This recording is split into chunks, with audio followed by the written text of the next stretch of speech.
ada yang berubah gitu. Misalnya, itu yang saya syukuri misalnya. Itu yang saya dapat dari karakter mereka. Terus yang kedua, hubungan mereka dengan kakak beradik lebih menjiwai bahwa memang saudara itu mungkin lebih membangun karakter mereka. Nama saya Ibnu Alamsyah. Saya wali santri dari 3 orang anak ya.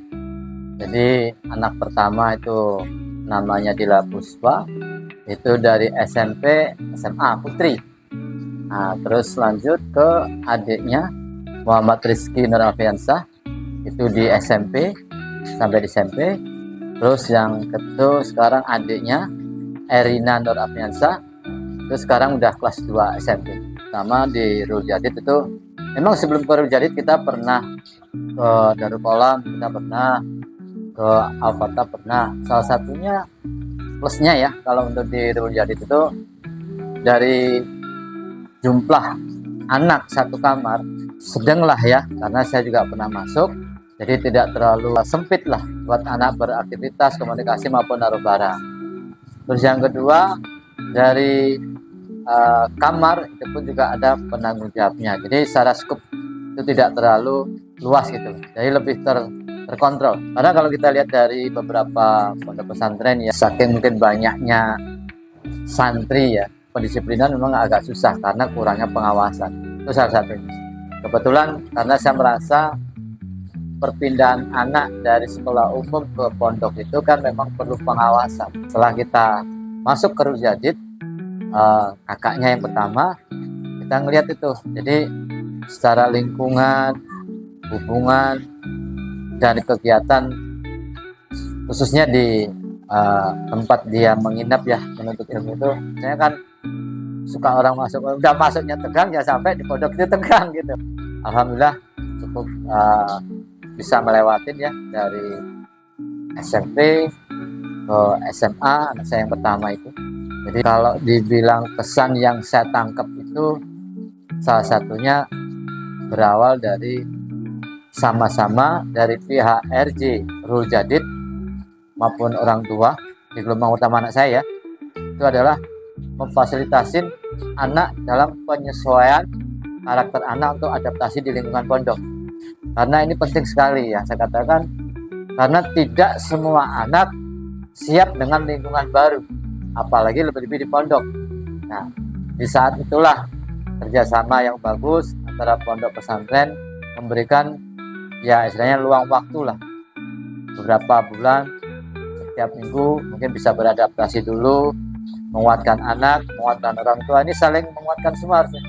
Nah, disitulah yang saya anggap fondasi awal kenapa saya percaya di Rul Jadid.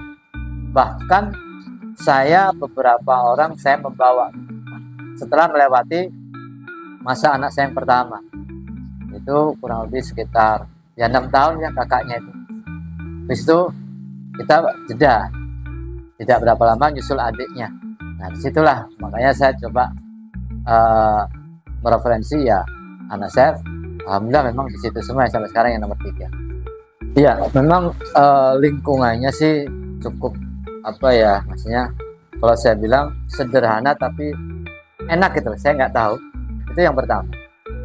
Terus yang kedua itu dari ustadzanya ya cukup sopan lah, maksudnya kan anggap walaupun kita baru ketemu itu rasanya juga kayak bukan orang lain gitu kan, karena kita juga ketemu lah, saya menitipkan anak dari pintu gerbang sampai pintu kamar, kasarnya kan seperti itu. Mereka itu ya keluarga yang cukup bagus, saya cukup secara kekeluargaan juga bagus, komunikasi bagus. Apalagi saya ini punya anak 3 seperti saya sebutkan tadi ya. Kebetulan masa-masa itu memang karakter memang belum terbentuk ya, mungkin dari apalagi saya sendiri secara ilmu agama mungkin masih fakir lah, miskin ilmu lah kalau agama saya terus terang aja.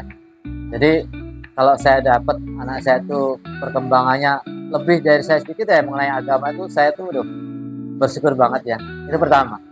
Yang kedua, karakter secara pribadi mereka masing-masing.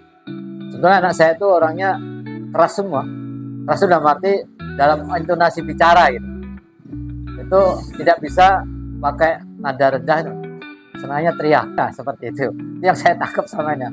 Tapi begitu anak saya pulang dari pondok sebulan 2 bulan tuh suara itu udah kayak pelan-pelan hilang gitu, ada yang berubah gitu. Itu yang saya syukuri, itu yang saya dapat dari karakter mereka. Terus yang kedua, hubungan mereka dengan kakak beradik lebih menjiwai bahwa memang saudara itu mungkin lebih membangun karakter mereka. Karena dengan kakaknya yang pertama tadi saya ceritakan itu alhamdulillah ya, memang bisa membangun adik-adiknya, mengarahkan ya seperti itulah. Yang tadinya di rumah ya boleh dibilang ya ada hari tanpa nangis, kalau saya bilang pelan-pelan itu memang hilang, karena mungkin udah menyadari mana yang baik mana yang buruk, misalnya seperti itu.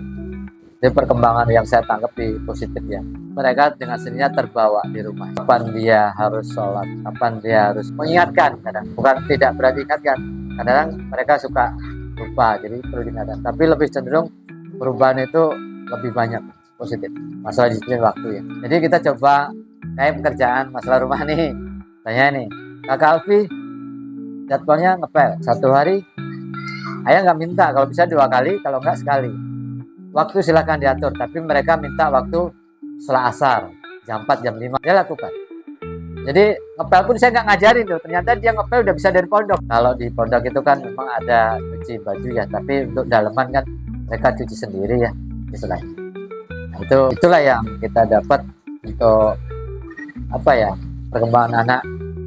Ya boleh dibilang ya alhamdulillah, walaupun tidak seperti yang tidak meminta lebih lah, setidaknya ada perubahan tanggung jawab anak itu, dia tahu apa yang mesti saya kerjakan. Itu tekan. Saya ini kan saya ini kan memang bukan berlatar belakang mungkin dari orang pondok juga ya, istilahnya kan itu. Cuman saya teringat banget waktu kecilan saya nih, jadi bapak saya itu sampai meninggalnya, bapak saya itu nggak bisa baca, tapi dia bersikeras bagaimana anak itu mau ngaji. Sampai saya tuh seingat saya tuh hampir ganti guru ngaji itu mungkin 3 atau 4 kali. Mungkin gurunya ngaji yang suntuk ngadepin saya kali ya. Jadi dalam hal hafalan, tapi kalau untuk perubahan, kemajuan, pastilah lebih baik daripada anak daripada bapaknya. Ya istilahnya, cuma saya sebagai orang tua juga sering ingatkan, jangan lupa apa yang sudah pernah dipelajarin diteruskan, diulang dan diteruskan. Jadi soalnya perjuangan orang tua itu lahir batin. Saya udah melewati 3 fase ya, dan itu fase saya itu boleh dibilang rata-rata cukup agak memakan pikiran. Ya alhamdulillah dari pihak pondok, ustazahnya mulai serama pun cukup komunikatif ya, aktif lah dalam hal berkomunikasi mengenai perkembangan anak, misalnya mengenai mungkin tingkah laku atau mungkin misalnya keadaan mereka di sana, misalnya kan. Itu cukup membantu juga buat kita, salah satunya ketenangan. Jadi hal yang seperti yang saya sampaikan beberapa kali ke teman-teman itu, kadang-kadang kita minta informasi ya dijawab, tanpa diminta pun mengabarin. Itu ya alhamdulillah, saya cukup ya, hubungan komunikasi dibangun bagus. Alhamdulillah saya lihat sih beberapa gelombang yang dari anak-anak saya, alhamdulillah cukup bagus ya, tidak ada namanya ya semacam kayak geng lah misalnya kan, tidak ada lah setahu saya. Dan mereka pun saya lihat cukup, saya komunitasnya kompak. Lagi kemarin kayak kegiatan apa itu, ulang tahun ya, milad itu ya, nah itu juga salah satunya kan ya, komunitas bagus lah, mengasah komunikasi saya seperti itu.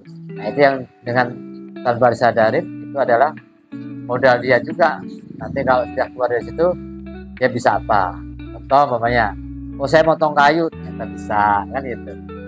Sebetulnya sebagai wali santri tadi saya juga ngiri sama anak-anak santri itu, mereka bisa akrab dengan santrinya, tapi wali santrinya kok kurang. Kenapa kurang? Di sini saya sebenarnya ingin melibatkan dari pihak pondok pesantren juga ya. Jadi kita contoh nih kayak kemarin, halal bihalal kemarin, yang tadinya saya tidak kenal dengan wali santri putri mamanya. Saya dari Ahwat ya, Iwan, ngobrol. Di luar situ kita interaksi nih, ngobrol tentang anak, mungkin tentang pekerjaan juga akhirnya kan, ujung-ujungnya kan ke sana.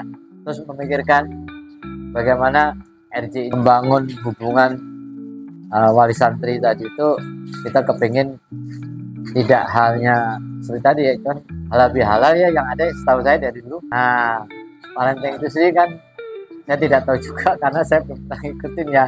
Jadi seperti apa, hasilnya seperti apa, tujuannya apa ya, memang orang tua itu pada akhirnya memang akan menginginkan semua anak itu menjadi orang hebat, orang sukses saya kan. Jadi untuk membangun karakter tadi yang saya sebutkan di atas itu memang agak berat ya, tapi harapannya terhadap anak setelah lulus dari pondok itu setidaknya saya yakin mereka bisa mandiri terhadap dirinya sendiri, mandiri terhadap lingkungannya, mandiri dengan sekitarnya. Itu yang saya harapkan dari mereka, dan saya yakin mereka diajarkan itu, dan saya merasakan itu, terutama kalau saya di lingkungan keluarga ya. Rul Jadid ini memang kalau buat saya ini tempat yang cukup lama ya dari anak saya yang pertama. Jadi saya itu mungkin sudah hampir 63, mungkin bisa 12 tahun di Rul Jadid, dan saya mengenal banget dengan Rul Jadid itu. Nah, Rul Jadid memang selalu berkembang ke arah lebih baik, itu saya akuin, dari tempat, lingkungan, termasuk istilahnya kedisiplinan. Nah, itu sepintas Rul Jadid, termasuk santrinya ya misalnya kan ya, dengan harapan lebih ada menonjol karakter ya, itu yang saya harapkan. Nah, itu yang sekilas tentang Rul Jadid seperti itu.